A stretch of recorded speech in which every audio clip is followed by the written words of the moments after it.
હનુમાન જયંતિનો પાવન પર્વનો દિવસ છે, જ્યાં તારી તરફ બાળકોને આજના દિવસે ભોજનની પ્રસાદી આપવામાં આવે છે. એ દિવસ છે ત્યારે આપણે અચૂક બાપા સીતારામની પણ અહીંયા એક પ્રસાદીનું આયોજન આજે પણ રાખેલ છે, ત્યારે આપણે આવવાનું થાય જ ને. ખરેખર આ એક જોરદાર કાર્ય થાય છે, જ્યાં બાળકોને એક હરિહરની પ્રસાદી મળે છે. સોરઠની ભૂમિ એટલે સ્વાભાવિક છે કે આ પ્રસાદીની હરિહરથી પ્રારંભ થતો હોય છે. ગમે ત્યાંથી આવો સાહેબ, પાછળની ધરતીમાં પગ મૂકો એટલે માં ભગવતીની ઝાલરું સંભળાય, એટલે માણસના ને ધરતીના સંવેદનો બદલાઈ જાય છે. એ ચાનો સ્વાદ ફરી જાય છે અને માણસનો સ્વાદ દિલમાં ઘર કરી જાય.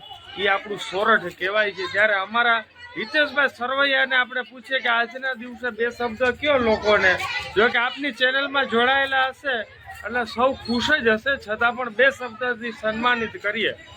અમે અમારો આ ધંધો બંધ કરી અને બાપાની સેવા કરીએ છીએ, અને બાપાની અમે અહીંયા સેવા બહુ કરીએ છીએ. છોકરાઓને જમાડીએ છીએ. અમે અહીંયા કોઈ પડીકા કે એવું કંઈ દેતા નથી. અમે ગરમા ગરમ ભોજન જમાડીએ છીએ. આ કેટલાક વર્ષોથી હિતેશભાઈ સેવા ખરેખર ચાલુ છે? સેવા ચાલુ છે. છેલ્લા 10 વર્ષથી અવિરતપણે આ પ્રયત્ન છે કે આવી રીતના આગળ પણ ચાલતું રહે.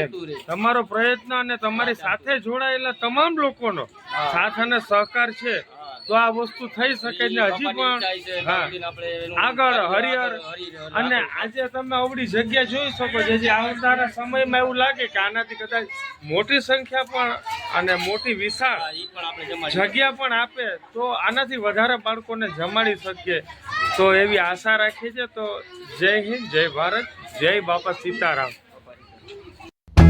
ઓહ વાહ ભાઈ વાહ.